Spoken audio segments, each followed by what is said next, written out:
Okay, so I made a previous video about cast when damage taken getting an implicit 50% buff because all the spells got buffed. So what would it take for us to be able to do cast when damage taken league starter capable? Um, and what does the math look like? You know, what are the proper levels to set it up for and everything along with that? So the first thing to talk about is when you do cast when damage taken is you gotta take damage from hits. Right? Degens don't count, has to be from hits. So you gotta get hit a lot. And the other part is that you need a lot of recovery, because if you don't have the recovery to offset the damage, then life becomes pretty miserable. And this is the biggest issue with cast when damage taken. And the next part is like, well, what's the proper setup? What would it look like? You know, what can we do with it? So that is my goal for today, is to go through that and hopefully share and teach some of the bits and pieces that make life a little bit easier. So, first of all, let's start cast when damage taken, and let's remove this title because that's gonna look awful. Alright. So what level should your cast when damage taken be? Right, there's some people who say like, well, it has to be like level 3 or whatever number, or level 1 because then you have the most casts, or things like that. But if you're trying to do damage, we can just look at some different levels. 1, 5, 10, 15, and 20. This can support a spell level of 38, 46, 56, 65, and 70. And then the amount of damage you need to trigger it. And then the other thing is the damage multiplier. The damage multiplier is very, very, very important, right? Because this damage multiplier changes a lot. There is no other support gem that has this much shift in damage multiplier. Right? To go from 0.3 to 1.1, or 1.1, this thing gets 3.6 times the damage as it levels up. That's a lot. That's bonkers. That's just why we actually have to talk about these numbers. So let's take a fireball. Fireball is pretty much one of the most basic spells out there. And one of the things you can talk about is like, well, okay, what is the average damage we get from our fireballs with the damage multiplier, and then what's our average damage from the fireball compared to the damage we take? And one of the things we see is that this scales up fast, right? We go from 2 digits to 4 digits. We got a big swing in there. So the average damage per point of damage we take will go from 0.15 to 0.64. That is a huge swing.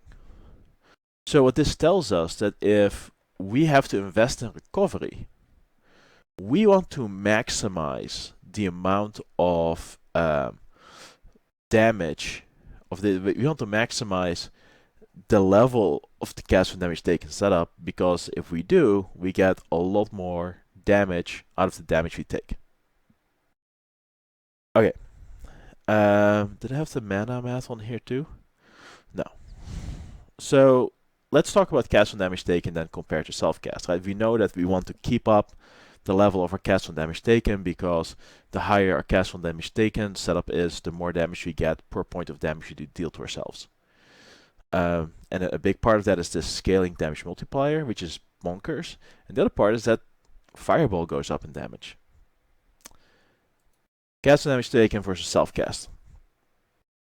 So let's say we have a level 1 cast when damage taken, 38 spell level. Again, I just this is how much damage you need to take, and here's our fireball math again. So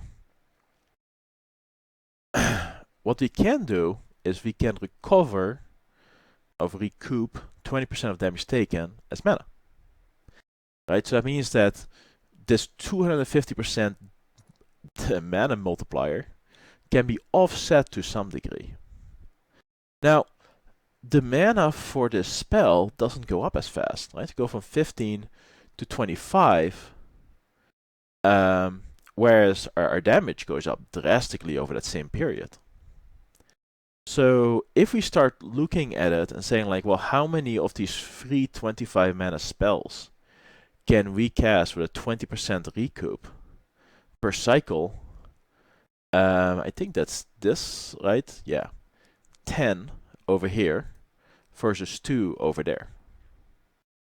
Right? So the number of free spells we could power with just a 20% damage recouped as mana in a cycle goes up drastically, right? 5 times as many.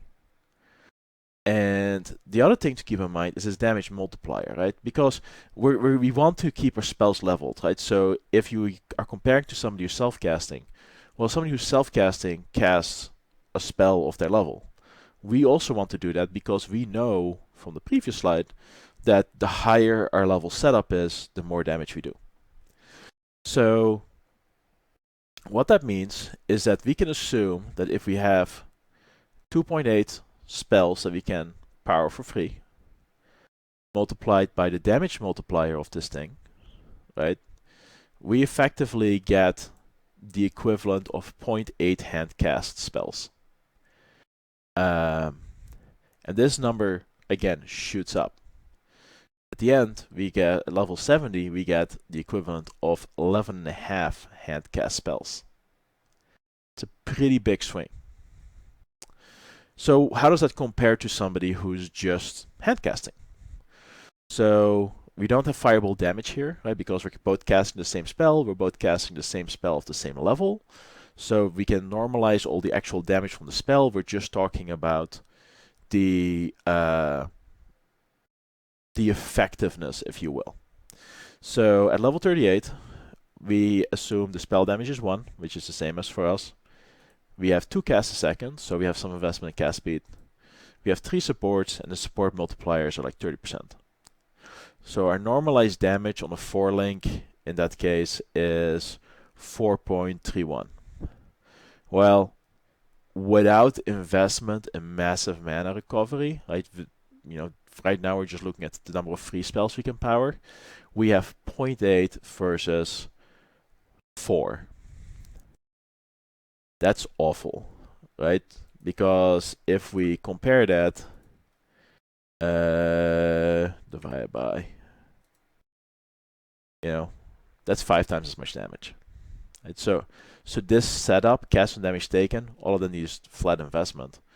And without considering increase or anything else, that is 5 times less damage. That's 20% of the damage. It's awful. But now let's look at the other side. If we start looking at level 70, we have a 6 link, right? So we have 5 supports. Our supports give 40% increased average. So that means we have 40% more average. That means that we have 13.4 normalized spells per second. We're at 11. 3. That gets kind of comparable, right? That's not bad. So at level 70, right, we would be able to power a very large number of spells just with the damage recouped as mana. The spells would be far more efficient as far as the damage output compared to the damage we take. So at around level 70, cast and damage taken starts to look similar-ish to hand casting. And hand casting, it's not great. Neither is cast and damage taken, but it's a thing, right? So we can at least say like, okay, this starts to look a little viable. Now, if we want to do this without uniques, that means we have to look at Bone Shatter. But Bone Shatter, it's the only way to really hurt yourself with a skill. We have to attack. The nice thing is with Bone Shatter is that if you're not attacking, you're not hurting yourself. This is pretty awesome, right? We can stop hurting ourselves. Because some of the cast and damage taken loops, like Eye of Innocence and stuff like that, somebody's gonna die. It's either you or the enemy. But as long as you can ignite stuff, you can die. If you use Storm Secret, you can get killed by barrels. That's one of the problems with Storm Secret, because Herald of Thunder can hit barrels. You know, you don't really have like breaks on your system. Whereas with this, you do have breaks on your system, right? That's the perk of Bone Shatter. And I'm still recovering. Alright. So, if we want to have 528 damage, and we want to do that in 3 attacks to ourselves, assuming we're at max stacks, at 3 attacks cycles times 6-second duration is 18 stacks, we need like a 10 damage per stack Bone Shatter, which is level 3. Funny enough, lines up perfectly with your level requirements. But if you want to do it with 10 stacks because you know your uptime isn't going to be that good, you're more looking at like a 17.61. 17.61 is like level 5, 6. So it's in that range. So what we're looking at from like the early levels, we know the early levels are just not viable. Right? Like Handcast is just way more potent on a 4-link than we're ever going to get with Cast with Damage Taken, let alone all the investment. So, what does that mean? Well, at level 70 of we wanted to 3.2k damage to ourselves. At 18 stacks, we want like a level 13 one. We probably don't want to do that because that requires us to have like perfect ramping and stuff. If we have 10 stacks average, then we can do the level 18 one. It's not bad.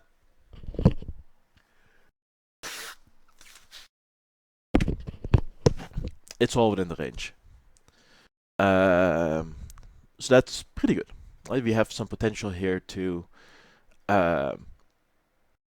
leverage Bone Shatter for this. So next thing to talk about is cooldown reduction. It says a quarter of a second, right? So that means that after you cast your spell, for a quarter of a second, whatever damage you take doesn't help you. So just don't take damage during that time.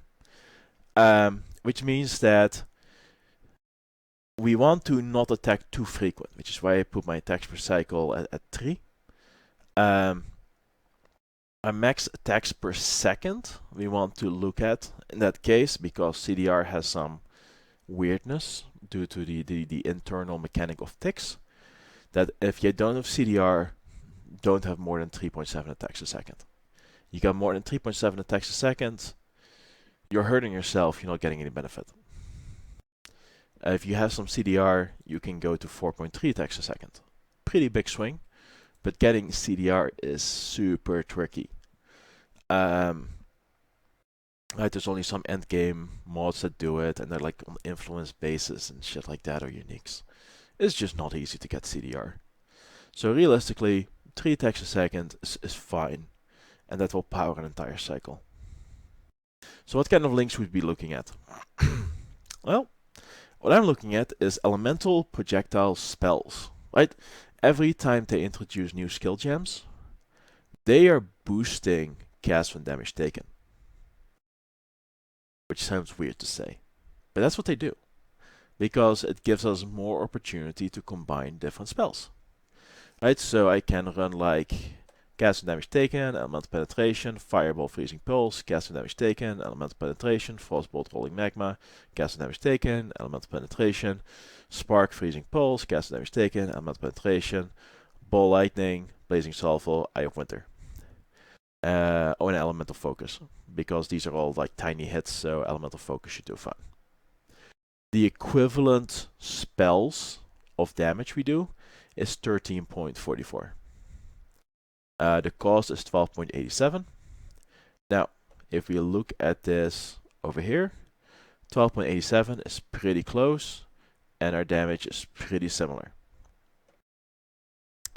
Now, you might look at this and say like, well, this looks like awful setups for scaling. Alright, that is true. So, let's, I really wish you could default this. I guess that's more of a me thing. But we can use elemental equilibrium if we don't use added damage, right? Which makes gearing a little bit easier, and that negative 25 resist will pretty much apply to almost every spell hit we get. That's pretty good. Now we need this node, right? This 10% mana taken recouped as of damage taken recouped as mana. We want the mastery for 10% damage taken recouped as mastery, or as mana. We need to pick up vampirism, and we need to pick up infused flesh, because this is just massive recovery that we start getting out of this deal. The other thing is that we take physical hits, right? So we kind of want to be an evasion-based character. Being evasion-based just makes our life significantly easier. But this basic setup is 41 skill points. And that has like no damage other than like elemental equilibrium. Ew. This is pretty ew. We also do like 1 cast per spell second, which means that elemental overload is really not that sexy. We just don't have the investment in critical strikes either. We don't cast any individual spell frequently enough. So, what would we be looking at after that? Well, one of the things is that we probably want to go evasion. And if we go evasion, we do have the ability to like pick up. We already pick up some of this spell suppression. We could pick up Mage Bane for more spell suppression. We also want more life. So let's fix that part first. Let's just grab the easy to get life. There's 3 nodes over there that are just a point away. There's 3 nodes over here that are just a point away. Pick that up because we're there as well for the extra spell suppression. We're at 61 points. We just picked up a fair amount of sustain.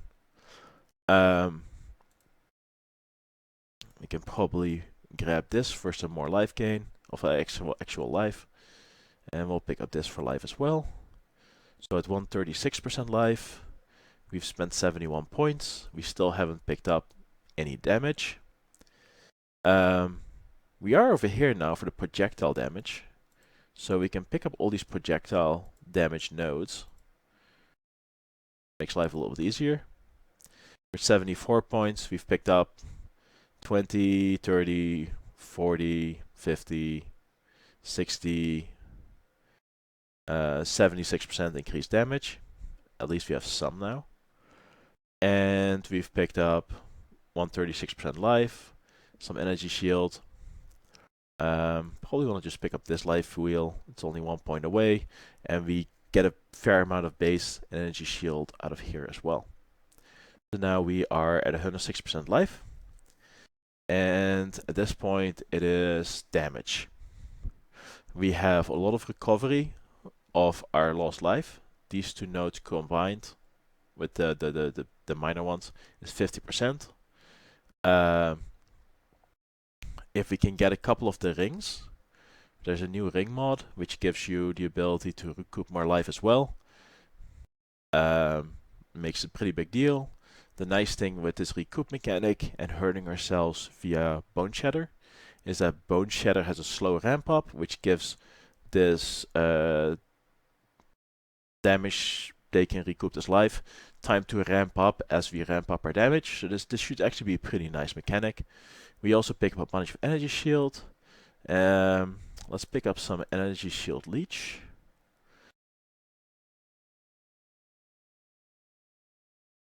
So we have a bunch of freeze, shock, ignite chance. We don't need to crit for that anymore. Plus we just have a crap load of spells going off, so we can pretty much assume everything is happening all the time. Some resists. Some leech. Might be worth to pick up some extra energy shield. I don't know. We can worry about that later. So this is kind of like the minimum viable tree as far as I can tell as to what you could do to make life pretty comfortable playing the Bone Shatter cast when damage taken setup. Is this good? It's probably good enough, right? It's able to do a very large amount of damage, and it has a lot of scaling potential left. Um,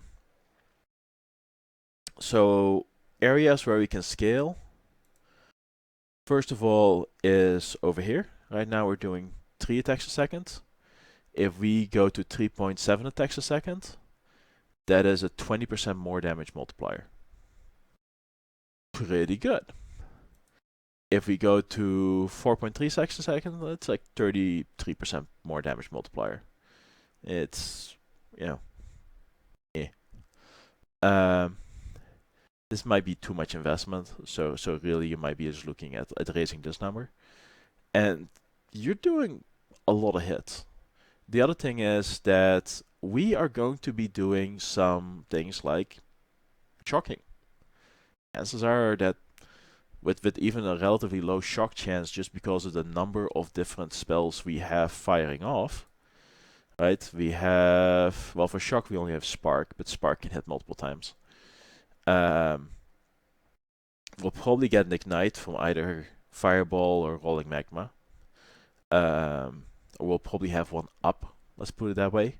We're probably going to have a chill up. And we have a lot of opportunity to improve this setup. Now this is all assuming elemental penetration. We are using projectiles for all of this stuff. So it might be okay to just group all the fires in one spot and have all the fire spells fire off at the same time. But because they're all projectiles, they don't all hit at the same time, which is the important thing. So the order in which we cast spells might not actually matter just because the spells have to travel because they're projectiles. Which also means that the elemental penetration is just going to have a better damage multiplier.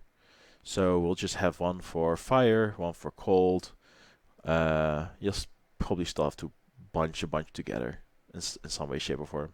Well, one for lightning, 2 for cold, and then 1 for fire. Something like that.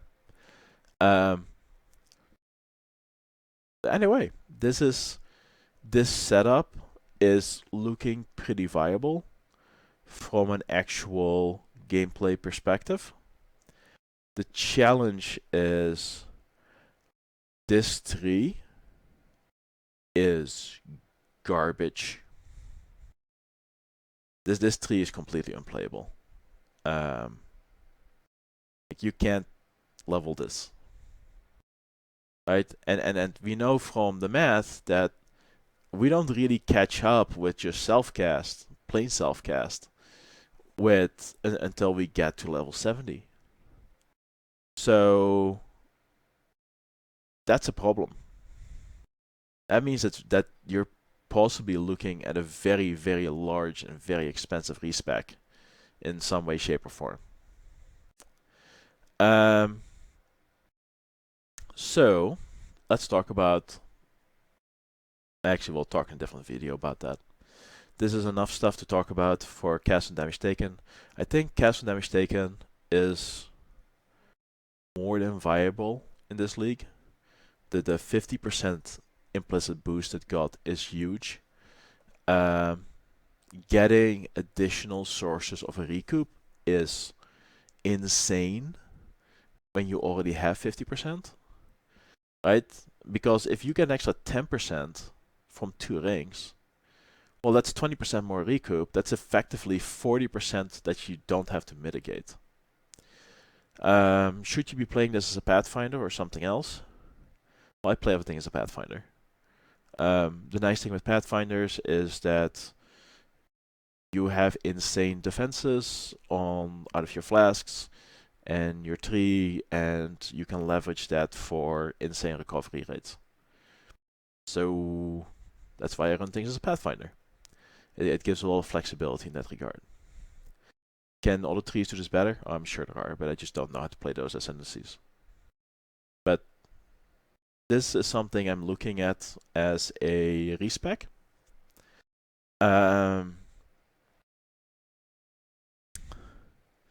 I don't know if there's any reason to.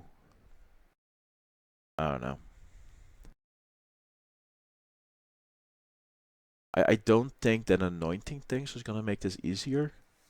because this is a hard to get node, right? This battle rouse. And if we anoint this, well, awesome.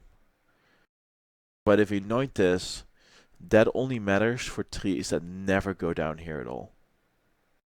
Right, so then that means you're probably playing a Witch, a Templar, or Shadow? Yeah. As I said, I don't know what's going on there. And then you can anoint Battle Rouse. But again, anointing, now we're talking after week 1. So that's all more difficult. So the real question is, like, what can you play that can respec into this for a reasonable number of regrets? Because we get 20 regrets. And 20 regrets would be 1, 2, 3, 4, 5, 6, 7, 8, 9, 10. We can path along this line. And then we have 10 points to put into damage. And then we can, if we already pick up these nodes and these nodes, then 1, 2, 3, 4, 5, 6, 7, 8, 9, 10, 11. So we probably have to already start specking in somewhat in this direction just to make it work. It's going to be an expensive respec to go into this tree. This pathing is just awful. This up here, this is solid. There's lots of people who have this pathing. But traveling up through here, that's a rough sell. Yeah. Anyway, that's the update on cast and damage taken. Can't league start it. Don't do it. But you can do it without uniques. And it might be actually pretty good without uniques. Getting 3 attacks a second isn't that difficult to do. Especially because, you know, we don't really care about the bone shatter damage. Right? So we can do like increased accuracy, faster attacks, ancestral call, bone shatter. That's a 4-link. Might not be able to pull that off. So it might just be like ancestral call, faster attack, bone shatter. Just so we have the ancestral call, we don't have to stand next to people. Pretty sexy. And we have the just the general, you know, bone shatterness of twacking people with faster attacks. Well, that's does a fair amount. We also on the tree pick up a fair bit of attack speed. We pick up 8% here. We pick up 8% here. So that's already 16% increased attack speed. On the ascendancies, we're going to pick up 20% here. So we're already at 36% increased attack speed. Okay, so if we can get a 2 attack a second weapon, which you can just, well, buy, then we're at more than 3 attacks a second. That still leaves the question of, you know, how are we going to mitigate half of the damage? Well, first of all, the new ring mods are going to be coming in clutch. Second thing, well, we can just drink flasks. Pretty good recovery in there. And the other thing is that if we have energy shield, which we do because of melding and written in blood, both of these gives us a chunk of energy shield. We have the ability to have pretty decent splitting of the damage, right? We can be recovering against a life pool, we can be leeching and regenerating against our energy shield, and this is where then the unique start to come in, is we could use Sorrow of the Divine and use that to move all of our regen off of our life pool onto our energy shield. And if we have a bunch of flat regen, not percentage regen because energy shield's kind of tiny, but our flat regen can make a pretty big improvement on our energy shield damage mitigation. Then again, we are also a Pathfinder, so whenever we get enough flash charges, we just drink flasks. And by over flasking and using whenever flasks are full, we have just a lot of recovery innately built in. So yeah, I think Pathfinder might not be a bad way to go with this, but I'm also completely biased and pretty much only know what to do with Pathfinder. Nice thing is, Pathfinder is a very flexible ascendancy because of the focus on the flasks. Anyway, interesting. Week 2? Maybe week 3? I think I'm definitely going to do it. The math is all looking very good. Going evasion based looks like it could pretty well be the way to be. So we can pick up Grace. We're not using Determination, which, but we can't afford to have the armor. If we take the armor, it's so much harder to hurt ourselves. So, and it's hard to do the math too. Just don't bother with armor. So yeah, not sure if POB is going to be viable for this, but this is kind of the outline of the tree. It's all pretty basic. Other important things, yeah, elemental damage leases energy shield, pretty big deal. Do not take reduced life recovery rate, you'll die. 50 max life, awesome. Life regen, eh. Reduce life cost of skills, eh. Yeah. Maybe the 50% node for increased life recovery from flasks when on low life. We might be going low life for pain attunement for 30% more damage. Could be pretty good. Also allows us to reserve some stuff on our life. Last thing to talk about is mana.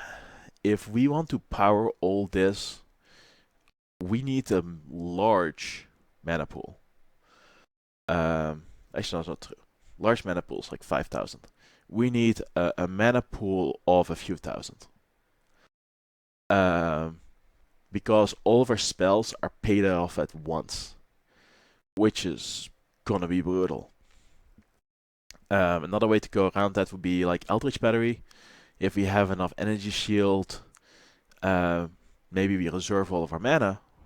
We don't take the mana recovery stuff at all, and hope that we can every cycle fill up our energy shield with Eldritch Battery. Probably not. I don't think that's gonna fly. Either way, these nodes are probably nicer to travel through than those nodes. Yeah. That is the end of the conversation on cast and damage taken. Kinda rambly. Still feeling under the weather. But definitely looking viable. Definitely looking comparable in damage output to self-cast with its own high, scaling options. Now, can you invest more in self-cast? Yeah. But this also has the ability to recoup massive amounts of life, which if you just invest in self-cast, you're not going to have. So,